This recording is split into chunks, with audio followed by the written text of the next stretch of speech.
I have been analyzing, discussing and criticizing the Isle and other games in this genre for about a year or so. From the concept art analysis series to popular and controversial topics such as level design, legacy versus Evrima, and most recently, mixpacking. For 12 months I have been critical regarding these games, either educating or providing feedback, some more constructive than others, but hey, we all make mistakes. But even though all my videos are made with good intentions, there's something that is inevitable attached to it, and that is negativity. And I believe that despite my content being mostly for educational purposes, too much continuous critique creates a lot of negativity, and that is something that I don't wish to happen. So today let's lighten the mood and talk about something positive for a change, shall we? These games, regardless of their flaws or issues, which they have many, provide us with an experience that we never saw in any other form of media. But it's so difficult to describe it into words. There's obviously a reason behind it, otherwise the Isle alone would have sold more than 500,000 copies. And while we can point at the most obvious answer and call it a day, I believe that there must be something more to it than that. So today, that's what we're going to talk about. Today, we will discuss what's so special about dinosaur survival games. I could begin with the most popular explanation of them all. It's a dinosaur game, everyone likes dinosaurs. But before that, I'm going to dig deeper and explore the game's core loop, completely ignoring its themes and aesthetics. Dinosaur survival games are, of course, a subcategory of the traditional survival genre, similar in concept with games like Rust, Conan and Ark. These titles share some basic characteristics, such as being a PvP-centric persistent open-world game that focuses on resource gathering and management. These mainly started with the famous DayZ mod for Arma 2 in 2012, which in mere 4 months got over 1 million downloads. That was a massive breakthrough. From there, a plethora of new games flooded the market, each one with a new flavor and sometimes even advancing the genre forward, but all with the same core concept. Throughout the years, these types of games have been evolving, branching out to smaller, more niche subgenres targeted at more specific audiences.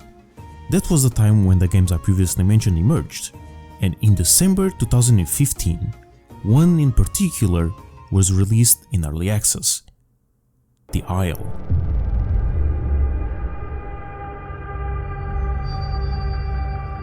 Now, dinosaurs is not a new thing in this media. We have seen them in tycoon games, horror games, shooters. Even early that same year, Ark launched with a big emphasis on these prehistoric creatures. But The Isle did something that no one else did. It followed the same tropes as every other title: open world, PvP focus, resource management, etc. But unlike the others, The Isle wasn't about humans surviving in a hospitable place. The players aren't people riding dinosaurs. In fact, they aren't even humans at all, but rather the dinosaurs themselves.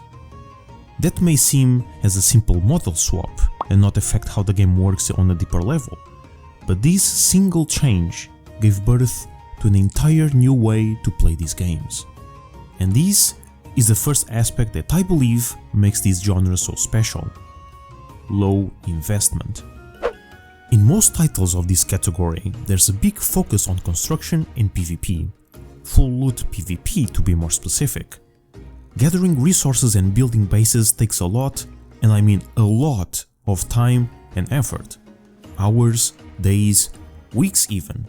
That generates investment. Investment that can be nuked from the face of the earth in mere minutes. Your items can be stolen, your base destroyed, your animals killed. And most times, this is entirely out of our control, because this can happen even when you're not playing.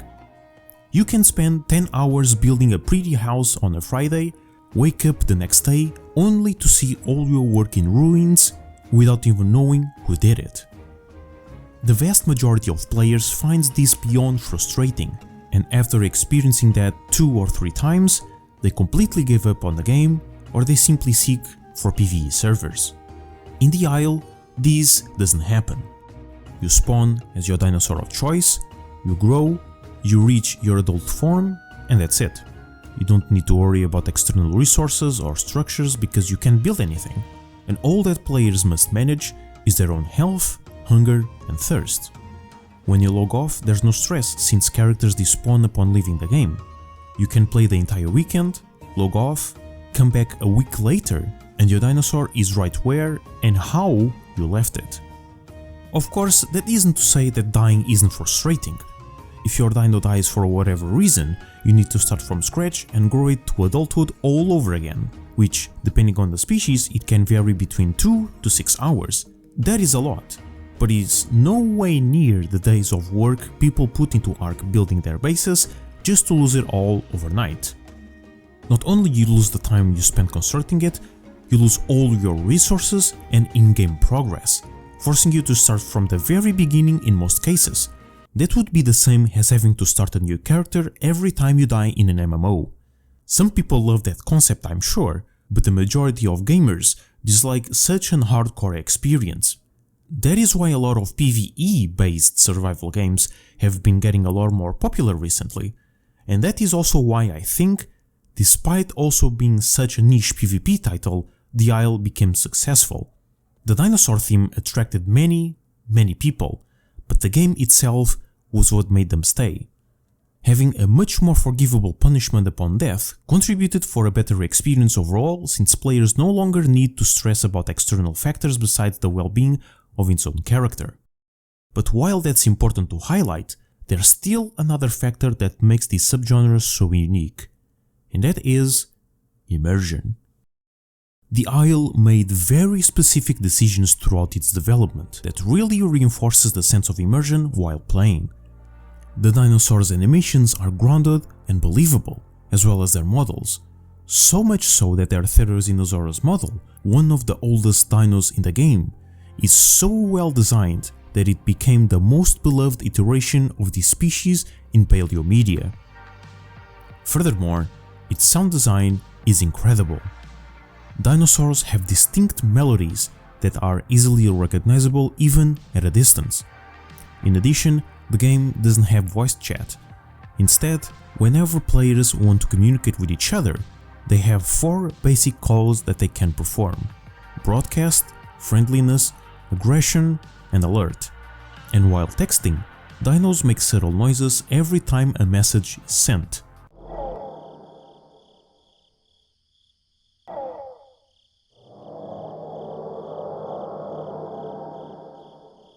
These restrictions and unique forms of communication not only enhances the immersion of being an animal in question, but also heavily influences the players themselves to behave like the animal, an organic and subtle form of roleplay more or less. Obviously that happens more easily with its demographic, since the majority of people playing these games grew up watching Jurassic Park and a ton of dinosaur documentaries, so a large portion of us already had the tendency to do such a thing without external incentives. But the numerous game mechanics present in the game also contribute to that, indirectly promoting and rewarding players for adopting more immersive behaviors. And even though this title is very PvP focused as well, its pacing, as well as everything else I just mentioned, makes the game a very social experience surprisingly. Its mechanical simplicity and features that promote diverse communication change the community's way of play throughout the years the game has been in early access, from a simple deathmatch game to a highly social immersive survival game that we have today. There are numerous community servers solely dedicated on heavy roleplay. Others focus on social activities, tournaments, events. Players from across the world get together on Discord, complete strangers, playing side by side on a herd or pack, sharing stories and experiences. I met many people in these voice chats, all of us just chatting and chilling in game, talking and knowing each other, or working together to move our herd to safety or protecting each other from predators. I even met my girlfriend through this game. The Isle gave me, and many others, unforgivable memories, not necessarily for the game itself, but for the social interactions the community could have inside it. Now, cringe aside, the Isle and its main competitors may be able to give us an amazing time for many hours, but that isn't to say that they are flawless masterpieces. In fact, this entire genre has many games filled with issues or bad design decisions. If you are interested in knowing what those issues might be and how to fix them, feel free to subscribe to find out.